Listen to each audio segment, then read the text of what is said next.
This is the Newsload. Hello, I'm Carrie Anne Stephenson, and today I'm here with Shannon Laverty. Hello, how are you? Hi, Carrie. Great. It's so good to see you.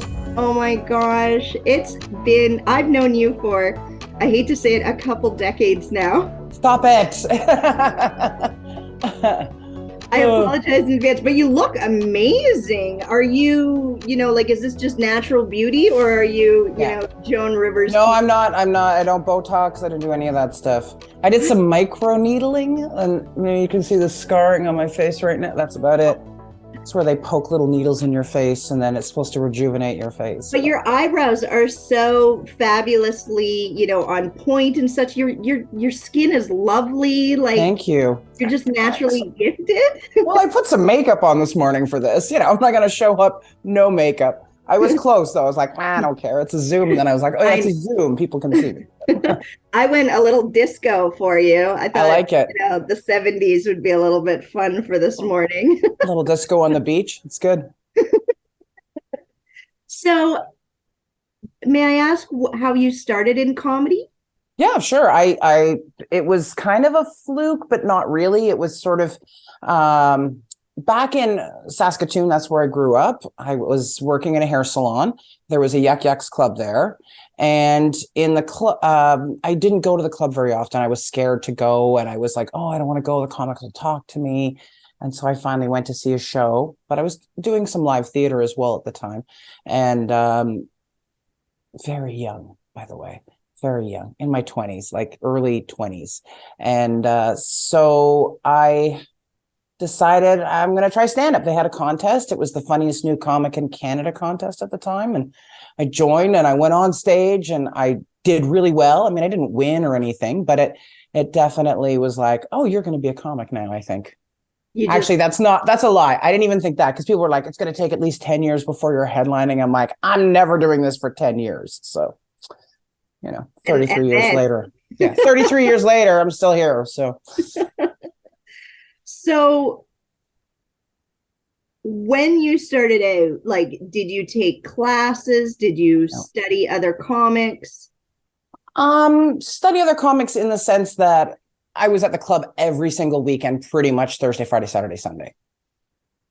Just there watching comics, just enjoying them. I was just like, this is amazing. And I like how they did that. And I didn't realize when I had been to see comics for the first time, I thought it was always fresh every time they went on stage. And a lot of people think that.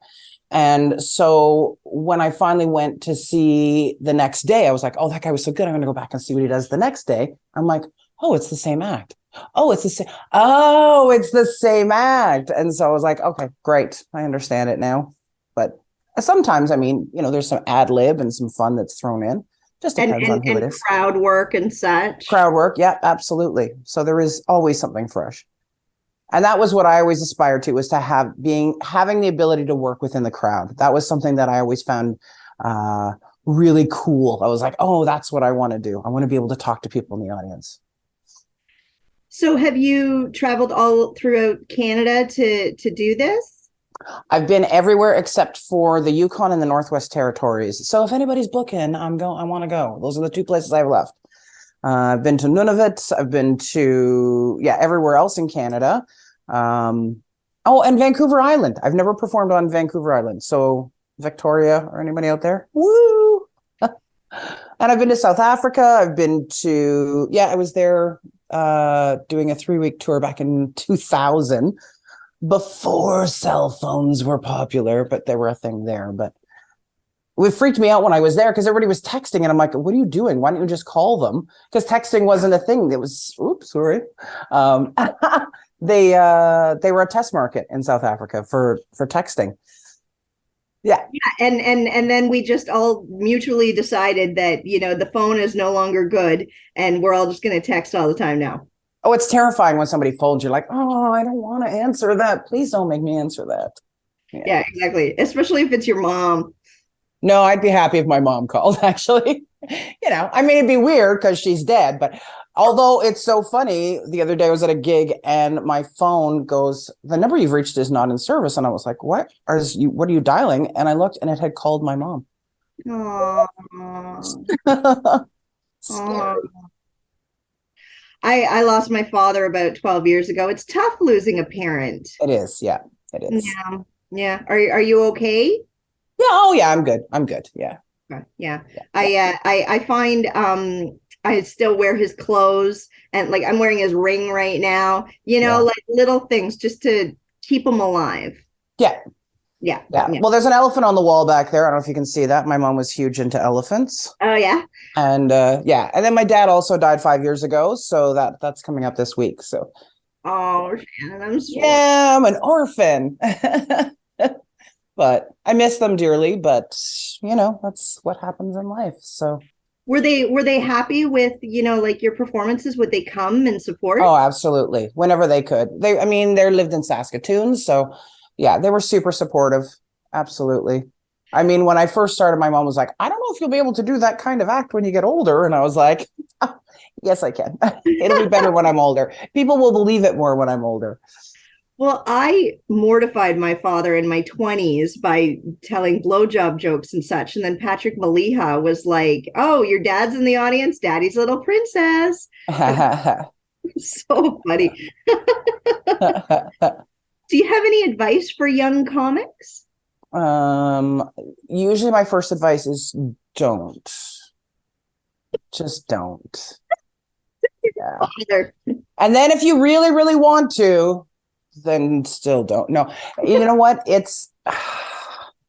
Would I change what I've done over my life? Absolutely not. Would I've changed how I handled some things? For sure I would have. But I mean, that's with anybody's life. But I don't even know how to explain it. Go to shows, see comics. It's super important. A lot of the comics now, when they're starting out, they're just trying to get as many shows in as possible rather than learning what it is that they've done wrong or what's going wrong or how they're not being able to do the show. Go see professional shows. Super important. And I know you think, oh, I'm better than that and I got to be at a next show and do another show. But if you keep going up and making the same mistakes, you're never getting better. You're never going to improve or change or do anything. And to be quite honest, every audience is different. And you can go up, like I did a show a couple of days ago and I was super excited. We go in and the place is packed. I'm like, this is going to be fun. I love Ajax. And they just didn't listen. The entire audience didn't listen. Like 90% of them. They were all talking with each other? All talking. Yeah, they were there for a fundraiser and it was too bad because they really missed out on 3 great comics that night. And then the next, you understand that it's still like a theater experience and you sit and you listen. Yeah, no, they were too busy talking and having a bar conversations. And I mean, it wasn't just for me, it was for all of us. I mean, they started to listen more once the second comic came on. And then once I went back up, then they were fine sort of with me. They're like, oh, okay, we'll listen during this part then.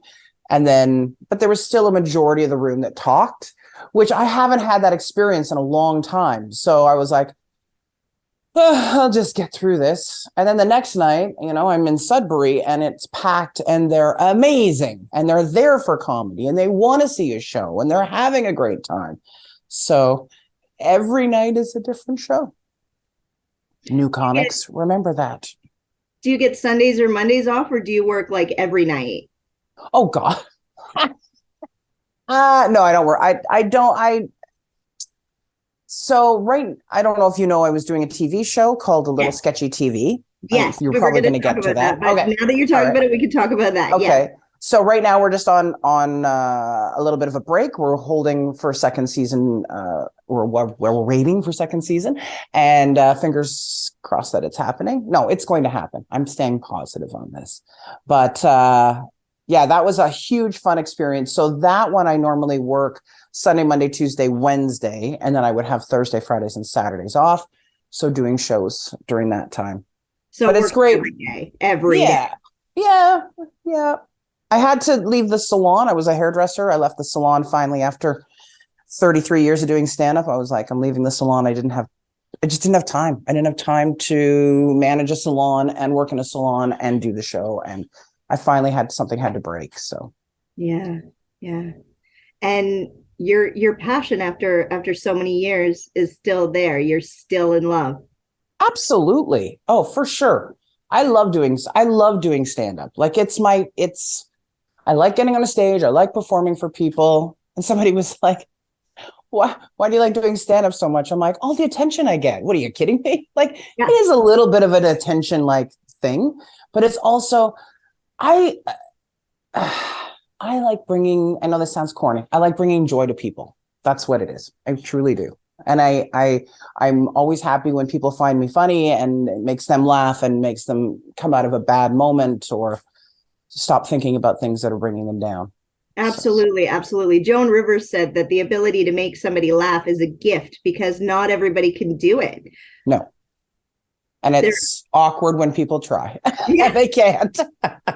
What I find is I have a very lovely neighbor who thinks of a joke and remembers it and can't wait to see me and then tell me the joke. And it's one of those jokes that you've heard, 47 times, Yes. the common ones. Yeah. And I laugh and I'm pleasant and respectful, but there's nothing like when it's my original material and I get a laugh and it's mine. It's all mine.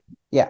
And I own it. It's not Shakespeare's words. It's not, I'm not in a theater, in a play with 5 other people. It's all me. I own it and it's mine. And I don't know if that's a control thing or just after 23 years, I've established the knowledge that there's a bit of a controlling the audience, making them be quiet.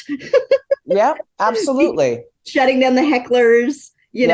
I'm still learning how to do that because my goal is to be lovable and to be pleasant and make them laugh. So when somebody like, oh gosh, I can't remember her name right now, but you see pictures of her just barreling into some boy who's probably commenting like, take off your shirt or something. And she's like, are you serious right now? You're on a date and you think you can talk to me like that? And I think like, it's just so interesting, the variety and the experience of the comedy shows. Yeah, that's very true. It's live. So the sketch show that you did you help write that? A little sketchy TV? Yeah, absolutely. I was one of the writers on the show. There was 7 writers in total, and man, it was fun. Oh God, best time I've ever had. Yeah, it was a lot of fun. And what do you find the difference between filming a sketch show and live? Well, you don't get the same response. Like anytime you do anything television wise without an audience, it's, you know that there's laughs in the stuff that you've written. It's just, you don't get because none of the crew can laugh because they have to be quiet. And so once you call cut and then everybody laughs, then you're like, okay, that was a fun sketch. Oh, good. So that's the difference. Oh my God, stop cooking this. Because like Saturday Night Live still has a live audience, so they're able to get the response. But obviously the rehearsals and, filming the presets and everything, nobody's there. So it's just you in your head thinking, I hope this is funny. Yeah, absolutely. Absolutely. My favorite is when you jerseyed John Paul because he was Andrew Tate. Yeah, or Taint as we called him. Or douche face. Yeah. Douche, yeah. Thank you. International douchebag. Did you write that sketch? No, actually, Jean Paul wrote that sketch. JP wrote it. Yeah. Well, I really want to thank you for bringing up modern topics and serious topics and making them funny and obviously or kind of dispelling the boys that think he's cool. Yeah. There's nothing cool about that. There's nothing. No, absolutely not. Do you have a favorite joke of mine? My favorite one to perform right now, it's too hard to show. Okay. I actually just did it on the Winnipeg Comedy Fest. I don't know if they'll use it or not. It was on a show called Naughty Bits. So we're waiting I'll see which one they use or not. But it's just this joke about strippers doing a prop act and it involves a bowling ball and then there's a whole act out and it's very fun and it's that's my fun. It's the joke I'm enjoying doing the most right now. A bowling ball coming out of a stripper. Like, is it coming out of her or is it just a prop? Oh no. Oh no. Yeah. One of my favorite jokes about a stripper that a girlfriend told me was she had a stripper girlfriend that was so good she could pick up a $20 bill with her butt cheeks and then give you change out of her butt cheeks. That's funny. Yeah. Yeah. Do you have a favorite comic? Me. No. Oh, yeah. I'm not that vain. Not that vain. God, I don't have a favorite. I honestly do not have a favorite comic. There's so many people that I like, and I like different things about different people. So, yeah, I don't have a favorite. And I know that sounds weird because a lot of comics do have a favorite comic and somebody that they follow all the time. I find it hard to watch comedy on TV a lot because I never want to take someone's material without, because it's subconsciously you drop it into your head and then you're like, you're in a situation and then all of a sudden you're doing this bit and then all of a sudden you're like, oh, that's very much like somebody else's. And I try so hard not to do that. Of course, that's almost like the golden rule, not to steal and such. And a lot of people have a problem. I believe Louis C.K. is furious with Dennis Leary because the asshole bit was his kind of thing, and then Dennis Leary took it. So it's a global issue to try and stay original. Absolutely. Yeah. Although he was great to work with, I have to say. I worked with Louis C.K. Really? Yeah, I hosted for him just before shutdown and lockdown and stuff like that. Did he ask you if he could masturbate in front of you? No, I was hoping he was going to. I was like, please, can you just let me go back to your room? I want to do this. I want to see your I think I was too eager. Yeah, it didn't work out for me. No, he likes the uncomfortable waitresses, apparently. Yeah, well. Aww. I think he's brilliant. I think, it was a misunderstanding. I think, he apologized. I think the poor girl might have been put in an awkward situation that she should have, maybe just been like, I gotta go, but. Yeah, sometimes you become like a deer in headlights when you're put in a situation where you're uncomfortable in a room with a comic. Yeah, so absolutely. Either endure it or then you freak out and leave or whatever you do, or you calmly get yourself out of the situation. But it can, can also turn to weird things too. Oh, absolutely. I'm sure. Yeah, it can get weird. Especially when you go to like Jason Rouse's show back. Jason's a good guy. Good guy. Yeah. With him. But he still walked out naked with a 2-liter Coke bottle up his butt. Sure, why not? Just don't drink Coke afterwards. From the bottle. From the bottle, exactly. Maybe from his ass, but not from the bottle. No, Louis was very respectful, very nice to me. He was, he's probably learned his lesson, absolutely. Oh, of course. No, none of the guys have learned their lesson. You know what? He was wonderful. I have nothing bad to say. I had a great time with him. So, have you had any club owners or anybody that have been, difficult? Like, you can't do the show unless you blow me, kind of thing. Oh no, nothing like that. Really? No. But I have had in the past club owners who videotaped my show to make sure that everything I was saying was above board because I was too filthy or too dirty or too much, or I had to be censored and told what I could and couldn't do on stage, which was not really the way that Mark Breslin would run his club, but I was certainly censored in Calgary years ago. It's not like that anymore. I was told a lot when I started out that there was things I couldn't say and I wasn't allowed to do, and why can't you write cleaner, and why do you have to be so dirty? And I wasn't any dirtier than of the guy comics that were around at the time. It's just that it was a woman talking about things. Nothing you can do. Yeah. Well, there is something you can do. You can keep doing it and do it. Well, that's exactly what I did. Yeah. I just kept doing it and said, fuck you. I unfortunately had a club owner ask me for a blowy 2 weeks ago. So, Jesus. Was it before the show or after the show? Before the show. Yeah, you can't ask for before. Maybe when you're getting paid, but I think maybe because you're taller than me, maybe people are, like they know that you can, I'm more intimidating. For anybody I who doesn't know, I'm 6 feet tall, just so you yeah, know. yeah, yeah. You're a big girl, and I love that about you. I love, your presence. Are you Dutch by any? No, no. Everybody asks me that, Dutch or German, and I'm like, no, neither. Nine. Interesting, No, interesting. just British. That's it. British, just Yeah. British and tall. Just English, Irish, Scottish, and Welsh. That's it. Oh, That's so all like there white, is. white, like a lot of white. Yeah, I'm just white.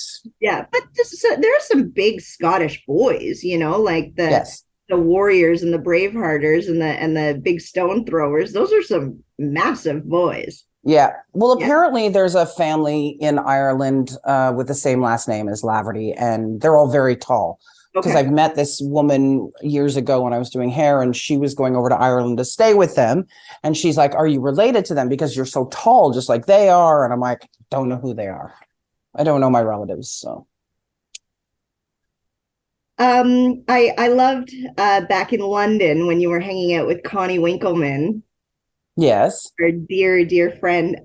Your bits are somewhat educational sometimes. You were doing a bit asking a girl if she peed in the shower and why not, it saves water, kind of thing. This is going back 10 Oh years. my God, I don't even remember doing that. I don't even remember doing that. And I loved it. I loved sort of the like, why don't you pee in the shower kind of thing. It's so good for the environment.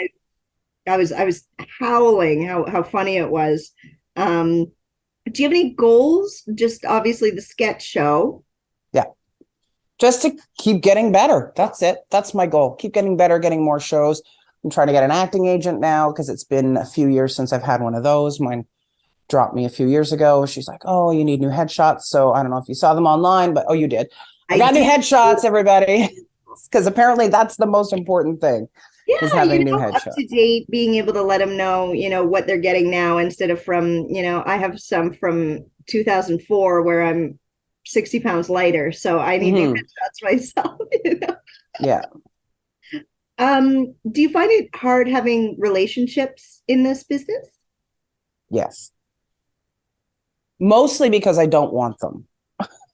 Do you mean like a physical, like a relationship with a guy, Yeah, or? like a husband or a boyfriend or Oh yeah, a no, I don't. First of all, I don't want a husband. I don't want to get married. And everybody's like, "You're getting older now. Maybe you should." I'm like, I don't actually want to be in a relationship. I've realized that it's not something that I want permanently. It's not. I love sleeping in my own bed alone at night and waking up with nobody in my bed. I mean, once in a while it's fun, but for the most part, I don't. Yeah, I like living alone. I like people coming by, but I don't like to be in a constant state of having to worry about someone else and them not caring about me. Oh, sorry. Was that past relationships coming out? Yes. I I find the possessiveness overwhelming. I was in a tour 5 years ago, and I ended up having to quit the tour because the boy wanted me to quit, and I regret it to this day. I literally was telling the tour manager, I was like, I'm so sorry that I left the tour. It was the biggest mistake that I ever made because he's gone and the tour is still going and I'm not in it. Yeah. Yeah. So frustrating. Yeah, it truly is. I've seen some great female comics stop doing stand-up. My one friend Sue Morales stopped doing it. Her husband really wasn't keen on it. She was so good, and she truly could be great. And she kind of lost the love for it. She also was very nervous when she was on stage, so it was hard for her in that way. But she's so funny, and yeah, I'm sorry that she stopped doing it. Oh my God, stop kicking this stand. Shaky. I find when a woman commits to comedy, Joan Rivers, Betty White, and such, they're in it for life, and they're so good, and they're just such positive examples of women in comedy because they can be dirty. The one joke that Joan Rivers got banned for, my vagina is so dry. How dry is it? when I went into the bathtub, all the water just went whoosh. Right. He got escorted off of this, I think it was CBS stage or something, Oh for my telling God. that joke in the 70s. Of course. Yeah, in the 70s. Dress for it. Yeah. So Bono said laughter is freedom. What do you think about that? Well,